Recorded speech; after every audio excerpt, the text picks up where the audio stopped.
विकासखंड ग्राम कमलाडाड में फूलों की खेती ने एक नई क्रांति का सूत्रपात किया है। यहाँ के किसान एबी अब्राहम ने पारंपरिक खेती छोड़कर गुलाब की खेती में हाथ आजमाया और अब वह इस क्षेत्र में न केवल अपनी पहचान बना रहे हैं बल्कि अन्य ग्रामीणों के लिए भी प्रेरणा स्रोत बन गए हैं। गुलाब की खेती में जहां उनकी आर्थिक स्थिति मजबूत हो रही है, वहीं स्थानीय स्तर पर रोजगार के नए अवसर भी उत्पन्न हो रहे हैं। मनेंद्रगढ़ विकासखंड के इस छोटे से गांव के किसान जो पहले गेहूं, धान और मक्का जैसी पारंपरिक फसलों की खेती करते थे, अब धान की फसलों की और तेजी से रुझान दिख रहा है। एबी अब्राहम इस बदलाव के मुख्य उदाहरण है, जिन्होंने 1 एकड़ भूमि में डचरॉज गुलाब की खेती शुरू की। फूलों की खेती न केवल उनकी उम्मीदों पर खरी उतरी बल्कि इसके माध्यम से उन्हें उम्मीद से कहीं अधिक मुनाफा भी हुआ।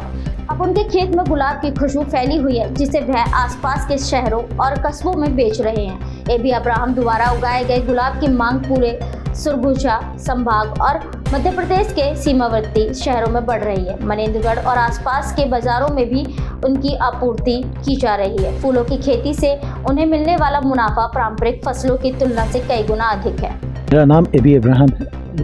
ग्राम कमलाडाड में लालपुर पंचायत के अंतर्गत ये फूलों की खेती है।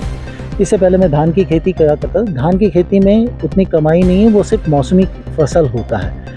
और उद्यानिकी में क्या है, जैसे गुलाब की खेती है, मैं जिसको महासमुंद के ताला गांव में जाके देखकर आया था। बृजमोहन अग्रवाल जी का फार्म हाउस है, वहीं पे देखकर आया था गुलाब की खेती। तो उस वक़्त मैं इसकी ओर आकर्षित हुआ और यहाँ आके जब उद्यानिकी विभाग से संपर्क किया तो इसकी पूरी जानकारी मिली और पंजाब नेशनल बैंक ने मेरी मदद करी, जिसकी वजह से ये 60 लाख की परियोजना जो 1 एकड़ में है, 42 लाख रुपए बैंक ने स्वीकृत किया, 18 लाख मैंने अपनी तरफ से लगाया और गुलाब की खेती की। और आज गुलाब जितना उत्पादन हो रहा है वो सब आसपास के क्षेत्रों में, अंबिकापुर से लेकर आपका इधर गौरेला, पिंडरा, मरवाही, बिलासपुर सभी तरफ जा रहा है। और